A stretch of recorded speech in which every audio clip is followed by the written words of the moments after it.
নিজ কার্যে অবিরত থেকে রাজবাড়ি আওয়াজ ছিল মাফিয়া বস। কি করে বুঝলেন? Sixth sense.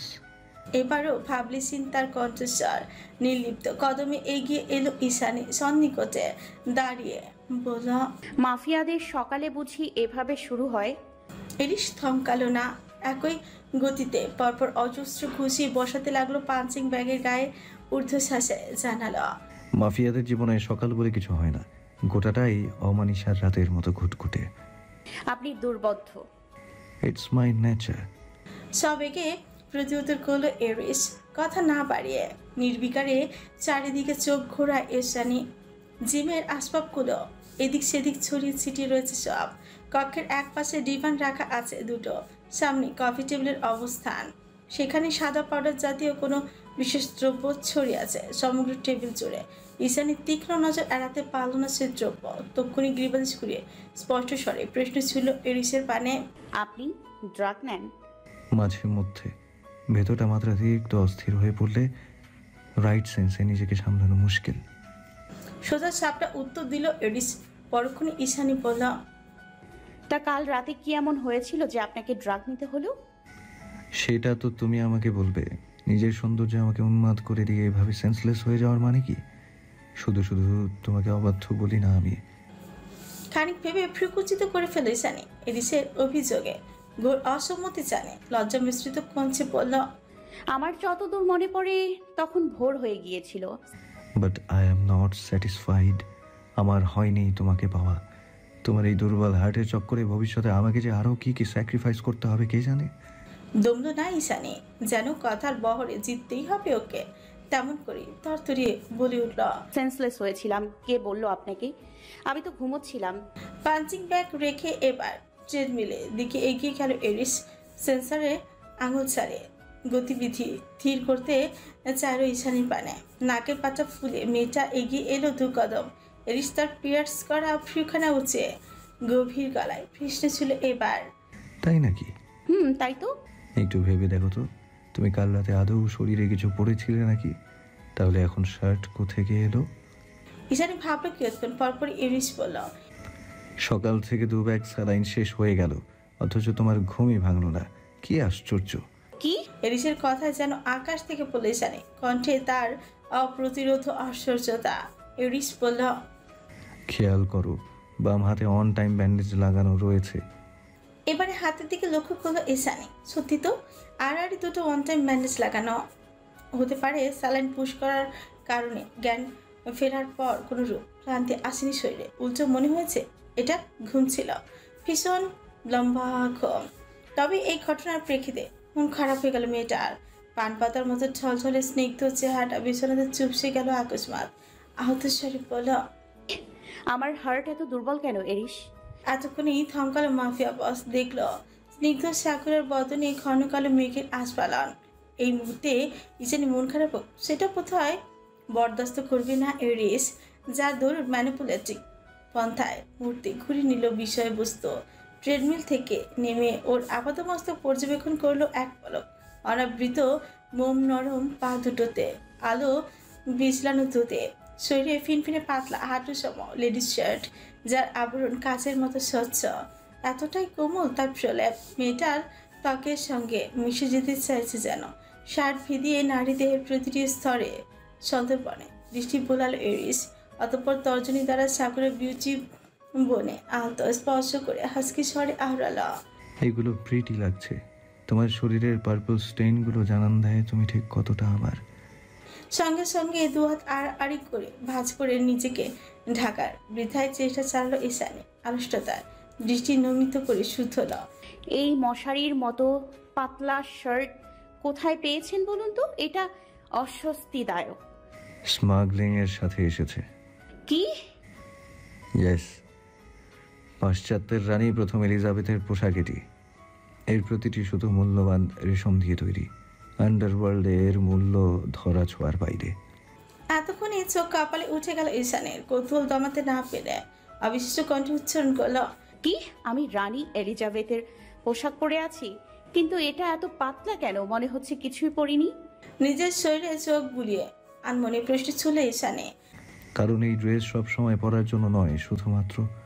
বাক্য সম্পূর্ণ না করে ক্রূরতার সাথে চোট বাঁকালো এরিস। ঈশানী জবাব দিল। এভাবে তাকাবেন না প্লিজ। মাথার উপর হুডির আস্তিন সরিয়ে প্যান্টের পকেটে হাত গুজল লোকটা। ওয়াই? কুণ্ঠিত স্বরে কিছু একটা প্রত্যুত্তর করতে চাইল ঈশানী, তবে অবকাশ পেল না। তার আগে ধ্বনিত হলো এরিসের গম্ভীর পৌরশালী কণ্ঠস্বর। কাল কতবার তুমি তুমি করে ডেকেছো, আজ হঠাৎ আপনি বলে দূরত্ব বাড়াচ্ছ যে? তোমার মাঝে এখনো এমন কি রহস্য আছে যা আমার দুঠোঁট উন্মোচন করেনি? আচানক ঈশানী অনুভব করলো ওর শরীরের জমে এসেছে, প্রস্তর খঞ্চের ন্যায় শক্ত হয়ে উঠেছে সর্বাঙ্গ। স্পর্শ না করার শর্ত, কানের উষ্ণতা সুস্পষ্ট, গাল দুটো রক্তাব্য হয়ে উঠেছে, বোধহয় জ্বলছে ভীষণ। নির্দয় মাফিয়া বসটা বুঝতে পারে না রমণীর লাজুকতার কারণ, কেবল উপলব্ধি করে এর চেহারা ভীষণ আকর্ষণীয় লাগছে মেয়েটাকে। মুখে বলে, আপনি আজ্ঞে বলা বন্ধ করো, পরিপূর্ণ স্বামীর অধিকার চাই আমার। এত জোর গলায় স্বামীর অধিকার চাইছেন, সংসার দিতে পারবেন? এতক্ষণে বুলি ফুটলো মেয়েটার। দুজনার মধ্যবর্তী দূরত্ব ঘোচাতে খানিক এগিয়ে এলো এরিস। ঈশানী চুলের মাঝে হাত ঢুকে স্পর্শ করলো গ্রীবাদেশ। সেইখানটা নিজের শক্তি ফলিয়ে ওর মুখটা টেনে নিয়ে এলো সন্নিকটে। নীলাপ মণি দুটোর মাঝে দুনিয়ার সবটুকু মোহ নিক্ষেপ করি বলা, আমি এমন অনেক কিছু দিতে পারি যা অন্য কেউ দিতে পারে না। দীর্ঘশ্বাস ছাড়লো ঈশানী। এরিসের তীক্ষ্ণ মাদকীয় দৃষ্টি ভস্ম করে দিতে চাইছে ওকে। অজ্ঞতা দানবটাকে শান্ত করার প্রয়াসে আকস্মাৎ তার হুডির মধ্যেই ঠুকে গেল মেয়েটা। দুহাত বাড়ি আবদ্ধ করলো মরিচিকার চওড়া পৌরশালী পৃষ্ঠদেশ। নানো সেকেন্ডের মাথায় ঘটে গেল ঘটনাটি, যার আকস্মিকতায় কিঞ্চিত বিহলিত মাফিয়া বস কোনো কিছুই বুঝে ওঠার আগে শরীরের সংস্পর্শে অনুভূত হলো রমণীর নমনীয় তনু অস্তিত্বখানি। নাও, দিলাম স্বামীর অধিকার, এবার হলো? দেরি করল না মাফিয়া বস। ঈশানীর পিঠ বরাবর আলতো ধাক্কা দিয়ে নিজের সঙ্গে মিশিয়ে নিল আলগোছে। দনুকের মতো বাঁকানো নাড়ি দিয়ে সোচারো উপত্যকা দুটো নিমিষেই পিষে গেল পুরুষালী ইস্পাত কঠিন বক্ষ ভাজে। তুলতুলে কোমল অনুভূতির তুফানের শরীর শিউরে উঠল মুহূর্তেই। আবেশে অক্ষিপোচ নিভে এলো এরিসের। পরপরই ঈশানীর মাথায় সুতীব্র চুমুকে হিমশীতল কঞ্চে পড়ল, as a queen of the mafia বস রিস্কা, তোমার সকালটা আরো থ্রিলিং হওয়া প্রয়োজন। চলো উপভোগ করাই। এরিস কিছু বলতে যাবে তার আগে খেয়াল করলো বাইরের করিডোর দিয়ে টানা হেঁচড়া লাশে বস্তা সরাচ্ছে গার্ডসরা। তৎক্ষণাৎ বাহু বন্ধ ঈশানীকে অন্যদিকে ঘুরিয়ে ফেলল সে। অতঃপর এক টানে শরীরের হুডিটা খুলে ঈশানীর সমেত সোজা ঝাঁপিয়ে পড়ল মাঝ সমুদ্রে। উত্তাল জলস্রোতের মাঝে হাবুডুবু খেতে খেতে অবশেষে মাথা তুলে একটুখানি অক্সিজেনের হদিস পেল ঈশানী। শ্বাস নিতে পানি ঢুকে শুরু হয়েছে অবিরত কাশে। তড়িঘড়ি করে চোখ খুলল, দেখলো মাথার উপর উন্মুক্ত দিগন্ত। ঝাপসা চোখে চারিদিক অবলোকন করতে উপলব্ধি করলো ধুধু সমুদ্রের মাঝে একাই ভাসছে ও। সাঁতার তো জানা নেই, তাহলে কে ওকে তুলে রেখেছে? এভাবে অতর্কিত ভাবনায় সৈদের দিকে দৃষ্টিপাত করতে দেখা মিলে এরিসে। দু হাতে ওকে তুলে শূন্যে ধরে রেখেছে সে। ধরফড়ি উঠে তাৎ শক্ত করে এরিসকে চাপড়ে ধরল মেয়েটা। আতঙ্কে যান বেরিয়ে যাওয়ার উপক্রম। প্রকম্পিত হাতে বাঁধনের দৃঢ়তা বাড়িয়ে কেঁদে ফেলে ঈশানী। ফোপাতে ফোপাতে বলল, তুমি কি পাগল? নিঃশব্দে হাসলো এরিস। ঈশানী বলতে লাগলো, এভাবে মাঝ সমুদ্রে ঝাঁপ দিয়ে মৃত্যুর সঙ্গে সাক্ষাৎ করতে করতে সকাল উপভোগ করার কোনো শখ নেই আমার। এক্ষুনি নিচে নামাও। আমি আছি তো এখানে, ভয় কিসের? কথাটা বলে দু হাতের প্রগাঢ়তায় ঈশানীকে আরো খানিকটা উপরে তুলে ফেলে এরিস। এতক্ষণে উৎসাহগত প্রাণ মেয়েটা ভয়ে জড়সড় হয়ে চেঁচাতে যাবে তার আগেই ধাতস্থ স্বরে এরিস বলল, লিসন টু মি, এভাবে ছটফট করো না, পড়ে যাবে। এবারে হাঁসফাঁসটুকু থমকে গেল ঈশানে। দম বন্ধ করে পড়ে রইল চুপচাপ। ঈশান এদিক ওদিকে তাকানোর প্রয়োজন নেই, সোজা উপরে তাকাও, তারপর দু হাত মেলে ধরো শূন্যে। You will feel relaxed very soon. ঠাই করল মাঝ সমুদ্রে ভাসমান এক নির্দয় পুরুষের বুকের উপর হাঁটু গেড়ে বসে দু হাত মিলে দিল শূন্যে। দৃষ্টি তার নীল আকাশে নিবদ্ধ, যেন হাত বাড়ালেই ছুঁয়ে ফেলা যাবে উড়ন্ত সাদা মেঘের ভেলা। চোখের মাঝের আতঙ্কটুকু ধীরে ধীরে মিলে গেল মুগ্ধতার অন্তরালে। ঠোঁটের আগায় উকি দিল এক ছিলতে নরম খুশি। বিশ্বস্ত হাত দুটোর উপর নিজের অস্তিত্ব তুলে দিয়ে স্বস্তিতে দীর্ঘশ্বাস ছাড়ল ঈশানে। বিস্ময়কর নীল দু চোখ ধারণ করতে লাগলো নীল আকাশের অপার বিস্তৃতি দিয়ে। উল্লাসে ঝুমঝুমে উঠে মুখ ফুটে আওড়ালো। এত সুন্দর দৃশ্য আমি কোনোদিন দেখিনি এরিস, কোনোদিন না। আমিও দেখিনি। মাফিয়া বসে নির্লিপ্ত আওয়াজ। ঈশানী দৃষ্টি নামি শুধল। কি দেখনি? এই নীল চোখ যা আমার নিষ্প্রাণ হৃদয়টাকে অনুভূতির জলোচ্ছ্বাসে বিদ্ধ করে প্রতিনিয়ত। নিষ্প্রভ চাহনি দৃষ্টিতে তার বিশামাল ঘর। ঈশানী তাকিয়ে থাকতে পারল না বেশিক্ষণ। গলা খাতে নামিয়ে পড়ল। একটু নিচে নামাও। এই হাতের দৃঢ়তা সামান্য কমিয়ে আনলো এরিস। সহসা খানিক নিচে নেমে এলো মেয়েটা। এবার ওরা মুখোমুখি আলগোছে। মাফিয়া বসের গ্রীবাদেশ আঁকড়ে ধরল রমণী গভীর দৃষ্টিতে। পরক করল মানুষটাকে। পরপরই নিজেকে আশ্বস্ত করার প্রয়াসে শুষ্ক এক ঠোক গিলে ঠোঁট বসালো উজ্জ্বলা পুরুষালী কপালে। মুহূর্তে বিন্দু বিন্দু জলের স্পর্শে সিক্ত হয়ে উঠল তার উষ্ঠধর। দুজনার মুখে রানী, অথচ মোহবিষ্ট নন। হাজারো কথার আদান প্রদান। বহুক্ষণে নৈশব্দিক সেই খোঁজচুক এক লহমায় ভেঙে দিলে ঋষি। নিয়ন্ত্রণহীন জলদস্যু নেয় চোখ ছাপিয়ে হানা দিল অধর ভাজে। রয়েছেই নয় বরং গভীর থেকে গভীরতম স্পর্শের প্রগাঢ়তা ন্যস্ত করল নিজেকে। এ যেন চুমো নয়, অধরে উন্মাদনায় প্রেয়সীর হৃদয় সূক্ষ্ম কৌশল। সব স্থানে দাঁড়িয়ে ক্রুজ শিবখানি এরিস আর ঈশানে ফিরেনি এখনো। গিয়েছে উল্টো দিকে। নটিক্যাল মাইলখানি সাজে যেতেই হদিস মিলেছে ভালুচরের। এটা মূলত একটা দ্বীপ। এরিস জানত এই দ্বীপের কথা, তাই নিয়ে এসেছে ঈশানীকে। তবে এই মুহূর্তে ঈশানীকে নিয়ে সাঁতার কেটে পুরোপুরি নিস্তেজ সে। পায়ের তলার স্থলের অস্তিত্ব অনুভূত হতে গা এলিয়ে দিয়েছে উন্মুক্ত ভালুচরে।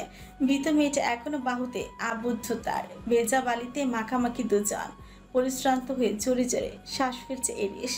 ওইদিকে কৌতূহলের অন্ত নেই ঈশানের। জিজ্ঞেস করল, দ্বীপটা কার? আমার।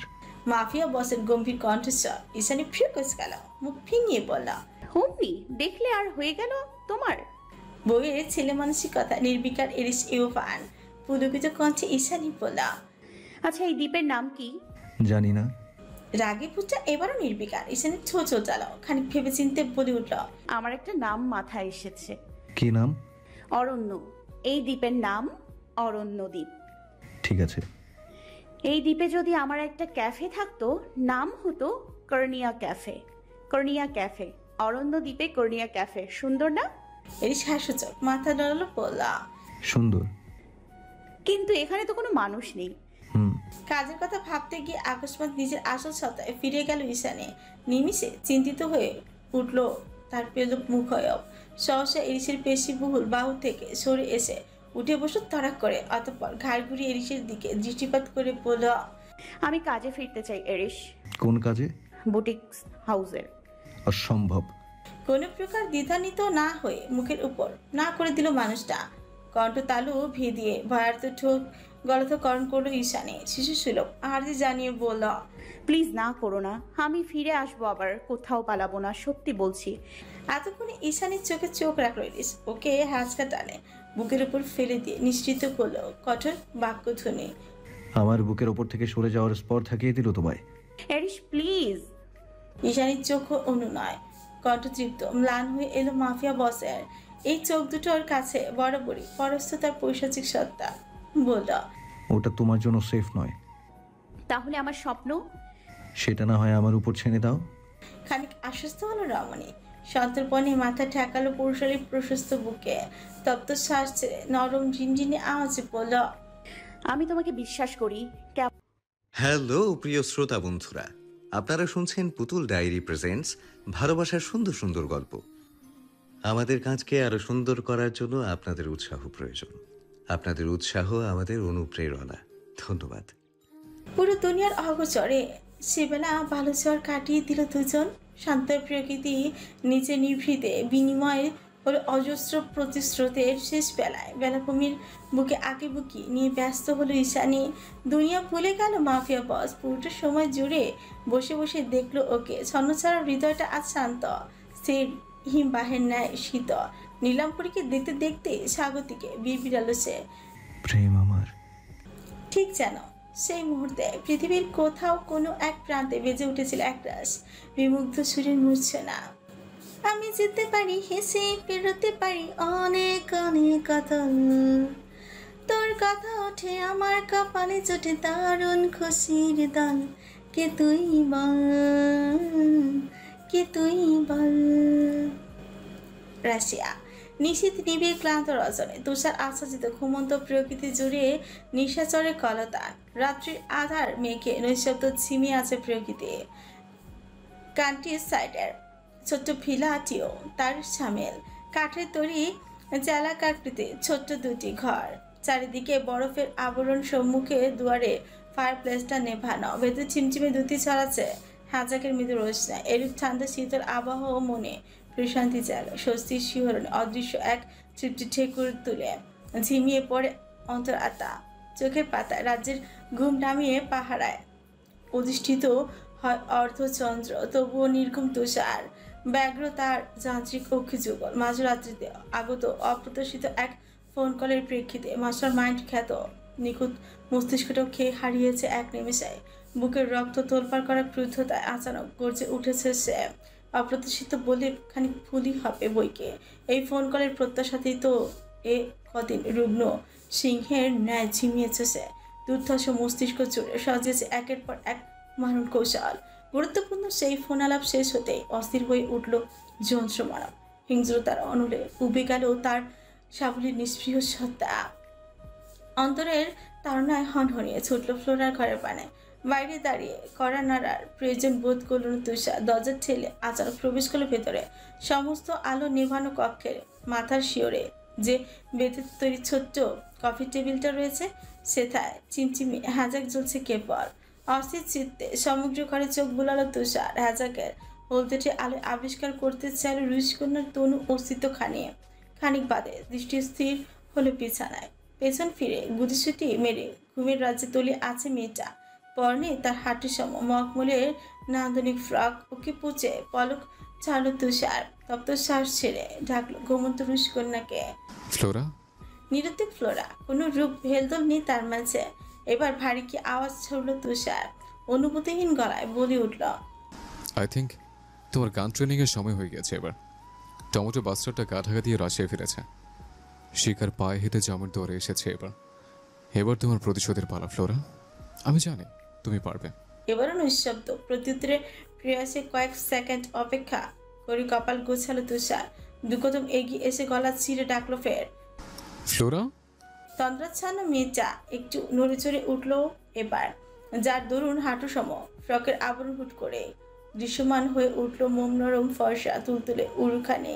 সেদিকে দৃষ্টি পড়তে অজান্তে শুষ্ক চোখ গিলে তুষার জীবের চকা অদূর ভিজিয়ে ছেড়ে কর্কশ বাক্য, এই মেয়ে এত বেকারি কেন? তখন থেকে রাখছে, তাও তো কিসের ঘুম? আশ্চর্য। কথা বলতে বলতে ফ্লোরা জামাটা টেনে দিতে হাত বাড়ল সে। খড়খড়ে পুরুষালে হাতটা ত্বকের সংস্পর্শে যেতে আচানক ঝটকা খেলো এক প্রকার। অভিব্যক্তিতে ধরা দিল কৌতূহল। নিজেকে আশ্বস্ত করার জন্য আরও একবার হাত নিয়ে রাখলো মেয়েটার উন্মুক্ত পায়ে। হ্যাঁ, ঠিকই ধরেছে, মাত্রাতিরিক্ত তাপমাত্রা শরীরে জ্বরে তোড়ে ঝলসে যেতে চাইছে যেন শীর্ণকায় দেহখানা।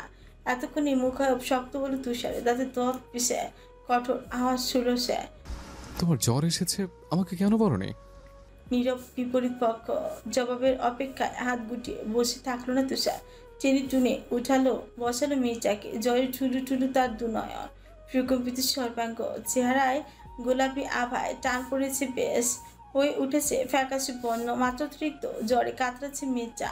ঠিকমতো বসে থাকার জন্যই অজ্ঞতার তাল সামলাতে না পেরে মাথাটা গিয়ে ঠেকলো তুষারের শৈঠব্য কাঁধের অগ্রভাগে। ভাবাবেগে কোনো হেলদোল দেখা গেল না যান্ত্রিক মানবের। মানুষটা না তো বিরক্ত আর না পুলকিত আর অন্তর্ভেদী। দৃশ্য উপরওয়ালা ব্যতীত কেবল সেই পড়তে পারে এখন। ফ্লোরার মাথাটা টলছে জ্বরের তারণ, একাকি বিড়বিড়াচ্ছে সে। আর একটু কাছাকাছি এগিয়ে গিয়ে ওর ভাষ্যমহীন মাথাটাকে ভালো মতো কাঁধের উপরে ঠাঁই দিল তুষার। ভারী দীর্ঘশ্বাস বেরিয়ে এলো তার বুক চিরে। নৈশব্দ কাটে ধ্বনিত হলো ভঙ্গুর পৌরশালী কণ্ঠস্বর, তুমি ঠিক নেই ফ্লোরা, তোমার ভেতরটা ঠিক নেই। আমি হয়তো এতদিন বুঝতে পারিনি, তাই বলে নিজেকে এভাবে শাস্তি দিবে? শাস্তি শব্দটা শুনতে এই ঝড়ের করে প্রত্যুত্তর করে ফ্লোরা। আমি শাস্তি দিতে চাই তো ওই নরপশুটাকে, খুব খুব শাস্তি দিতে চাই, কিন্তু আমার এটুকু মনের জোর নেই তুষার। উপরওয়ালা বোধ হয় সবাইকে সব ক্ষমতা দিয়ে পাঠায়নি পৃথিবীতে, তেমনি আমার মনের জোর দেয়নি। কি বললো? তোমার মনের জোর নেই? মন বলল। আমি বলেছি কখনো? তুমি তো বলো আমি ব্যতীত অন্য কাউকে বিশ্বাস করো না, তাহলে আজ হঠাৎ মনে কথা অস্বস্তি হতে গেলে কেন? তুষারের নিজের কণ্ঠস্বর নিজেকে সামলানোর প্রয়াসে এইবার দুহাতে মানবীর বাহুখানি আঁকড়ে ধরে রমণী অবচেতন ঘুরে অস্পষ্ট স্বরে বলতে থাকে। নেই তো, একটুও মনের জোর নেই আমার। সুর বদলালো, কণ্ঠের পরিণত হলো ভঙ্গুরতায়। ক্রন্দন গিলে গিলে বলতে লাগলো ফ্লোরা। জানেন ওই বিভৎস রাতের পর কতবার মরতে গিয়েছিলাম আমি। তুষার বিস্মিত হয় পচে, তবে আপাতত নিরুদ্বেগ না, সূচক মাথা নাড়া সে। ফ্লোরা জানায়, অজস্রবার, আমি অজস্রবার মরতে চেয়েছি তুষার। যখন মৃত্যুর নিশ্চিত জেনে শেষ পরিণতির দ্বার প্রান্তে পৌঁছেছি, তখনই মনে হয়েছে আপনার কথা। বারবার আপনার এই সুদর্শন মুখটা ভেসে উঠেছে আমার দু চোখের পাতায়। কথা বলতে বলতে তনু আঙুলগুলো আলগোছে ছুঁয়ে যায় যান্ত্রিক মানবের তীক্ষ্ণ চিপক। তুষার বাধা দেয় না, কেবল শুনেছে।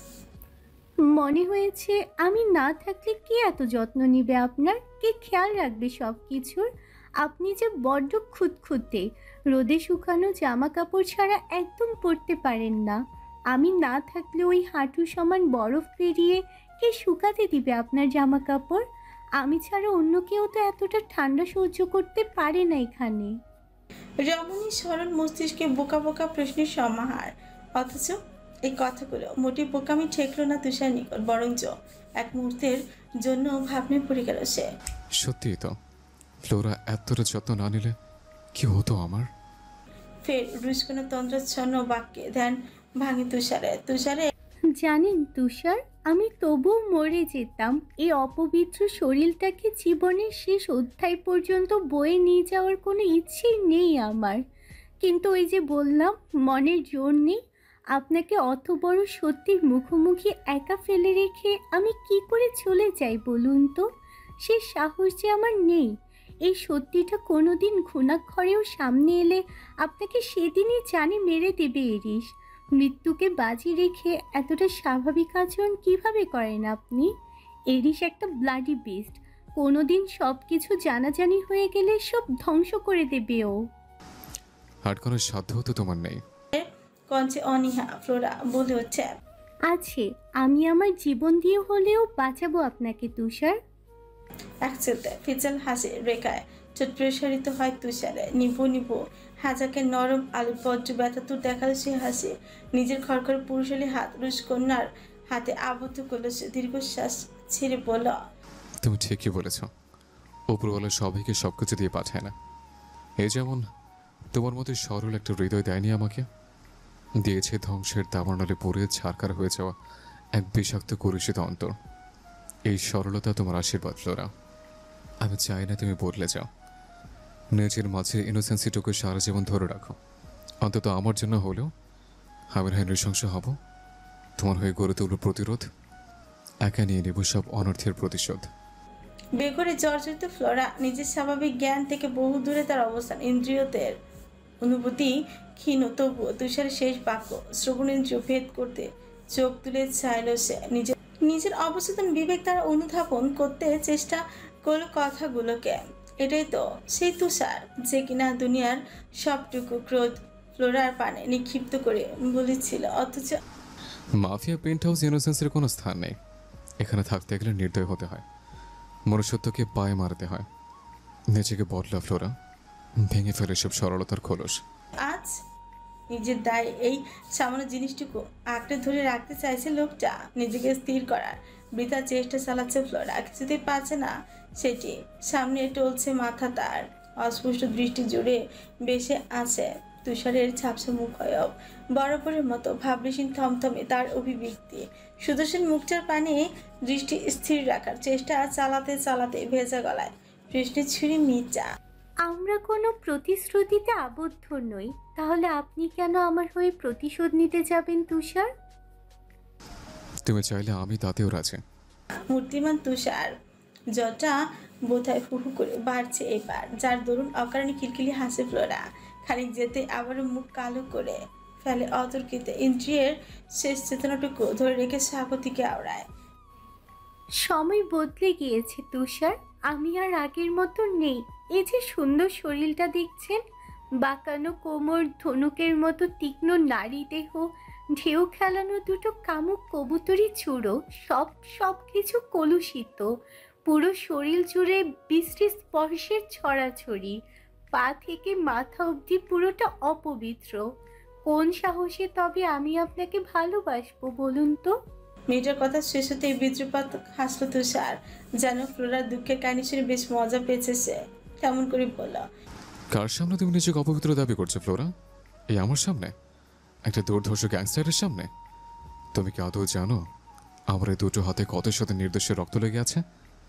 হতে পারে তুমি আপাত দৃষ্টিতে কলুষিত, কিন্তু আমার পুরো অস্তিত্বটা অনিষ্ট, অপবিত্র। ওই বুকের কাছে মাথা ঠেকে আনমনে ঝিমাচ্ছে ফ্লোরা। মেয়েটা ঝড়ে করে নাস্তা নাপুত ব্যাপারটা অনুমান করে ফের স্বাগতিকে বাক্য উগড়ে দিল তুষার শীতল অথচ গম্ভীর কণ্ঠে বলে উঠল, তোমাকে তো ভালোবাসার জন্য দাদি রয়েছে, আমার জন্য তো তুমি ছাড়া আর কেউ নেই ফ্লোরা। তুষার মুখ ফুটে তাকে ভালোবাসার আর্জি জানিয়েছে, তার ভালোবাসা পেতে চাইছে। এই অবিশ্বাস সত্যটা আদৌ ফ্লোরার কর্ণগোচর হলো কিনা কে জানে। ওদিকে অজ্ঞাত তুষার কোনোদিন হয়তো জানতেও পারবে না, শুধু মাত্র ফ্লোরা নয়, আরও একজন রয়েছে যে কিনা পৃথিবীর অন্য এক প্রান্তে বসে দিনরাত ছটফট করে চলেছে তাকে একতরফা ভালোবাসার বিষণ্ণ যাতনায়। তার নাম নিঝুম। ভেতরে সুপ্ত অবিনস্ত অনুভূতির বহিঃপ্রকাশ হুট করে এভাবে হয়ে যাবে, সেটা বোধহয় কাশ্মীর কালেও প্রত্যাশা করেনি তুষার। ও তো কেবল ফ্লোরাকে ধাতস্থ করতে চেয়েছিল একটুখানি, তার ভালোবাসা তো চায়নি। তাহলে হঠাৎ কোথা থেকে উদয় হলো এমন ভাবাবেগ? নিজের বাক্য নিজেই ভাকৃত তুষার। প্রকম্পিত তার বক্ষস্থল, অজ্ঞতা কক্ষ জুড়ে বহুক্ষণ নিঃশব্দ। ফ্লোরা মূর্ছা গিয়েছে পুরোপুরি, জ্বর তার বিপদ সীমার উপরে। ওর এহেন জ্ঞান হারানো দেখে ভাবনায় লাগাম টানলো তুষার। পরিস্থিতি প্রতিকূলতায় দিশেহারা হয়ে উঠল তার শান্ত সাবলীল মস্তিষ্কটা। মির্জাকে আলগোছে বিছানায় শীত কিরমিরিয়ে বলতে লাগলো, কতবার বারণ করেছে ঠান্ডা না লাগাতে, নিজেকে স্নোফ্লেক্স ভাবা হচ্ছে। কথা নেই বার্তা নেই, যখন তখন কি বরফে চাপ দিচ্ছে। এখন নিশ্চয়ই জ্বরে পড়তে শান্তি লাগছে। নিস্তব্ধ বিপরীত ভ্রান্ত দুশ্চিন্তা হাঁটাতে চোখ বুঝে দীর্ঘশ্বাস ছাড়ে তুষার।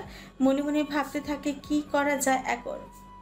কান্ট্রি সাইডের প্রত্যন্ত এলাকা এজে আশেপাশে ডাক্তার তো দূরে থাক, কয়েক কিলোমিটারের মধ্যে বসতিও নেই কোনো। তার উপর মাঝরাত, সময়ের সাথে পাল্লা দিয়ে শুরু হয়েছে তুষারপাত। ওইদিকে এভাবে জ্বরে কাঁদতে থাকলে সকাল হতে হাইপারথার্মিয়ার অ্যাটাকে মৃত্যু নিশ্চিত মেয়েটার। এই একমাত্র ভরসা ইন্টারনেট এখন, সেটা আপাতত কাজে লাগাতে চেষ্টা করলো তুষার। সার্চ করলো শরীর তাপমাত্রা কমার উপায়। আইপ্যাড স্ক্রিনে প্রথমে যে পরামর্শটা ভেসে উঠলো সেটা হলো বেশি বেশি করে শরীর মুছিয়ে দেওয়া। যা দেখা মাত্রই চোখ কপাল উঠে গেল তুষারে। সুতীব্র অসন্তোষ নিঃশব্দে ফিরফিরালো সে। শিট, এটা আমি কিভাবে করব? অসম্ভব। বিরক্ত হয়ে আইপ্যাড বন্ধ করতে নজর পড়লো ফ্লোরার চেতনাহীন অদূরের মুখটার পানে। পুতুলের মতন সাজানো বদনে ফ্যাকাশে বর্ণের ছাপ স্পষ্ট। চঞ্চল মেয়েটার নির্জীবতা দেখতে ভালো লাগছে না মোটেই। মস্তিষ্কে দিতে দ্বন্দ্বে পুরোপুরি স্তম্ভিত তুষার। সিদ্ধান্ত নিল ও এই কাজটা করবে। অজ্ঞতা উপায় অন্ত না পেয়ে কমিয়ে দিল হ্যাজাকের রোশনাই। অতপর কাপড় ভিজিয়ে এনে তৎপর হলো মুছে দেওয়ার কাছে। তমসাচ্ছন্ন চারিপাশ রমণীর শীর্ণকায় তনুখানি, মানবের হাতের মুঠোয়, শরীরের সর্বস্তরে তার সুকঞ্চিত বিচরণ। মাস 30-এর তাকড়া যুবক তুষার। তুলতুলে কোমল শরীরের সংস্পর্শে একটুও কি অনুভূতি প্রবণ হয়নি তার? সত্তা হয়েছিল বোধহয়, কিন্তু সে পাত্তা দেয়নি, বরং কুলসতায় নিমজ্জিত শরীরটাকে ফিরিয়ে দিয়েছে তার সক্রিয়তা। প্রতিটি পদে পদে বুঝিয়েছে স্পর্শ সব স্পর্শ লালসাম নয়, কিছু কিছু স্পর্শ দায়িত্বর হয়। রয়্যাল ক্যারাভিয়ান বাংলাদেশ।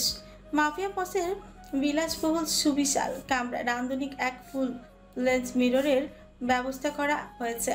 তাতে ভেসে উঠেছে এক অপসরীর নীল নয়নার প্রতিবিম্ব। গাঢ় স্মোকি আইয়ের মাঝে তৃপ্তমান তার নীলাপ মণিযুগল, যার দরুন আগের চেয়েও বেশি চঞ্চল আকর্ষণীয় দেখাচ্ছে চোখ দুটো। সুশ্রী মুখাব জুড়ে হালকা ব্লাশের তাজা ফিনফিনে কোমল উষ্ঠ জোড়া শোভিত হয়েছে নুড শেড লিপস্টিকের গাঢ় প্রলেপের আস্তরে।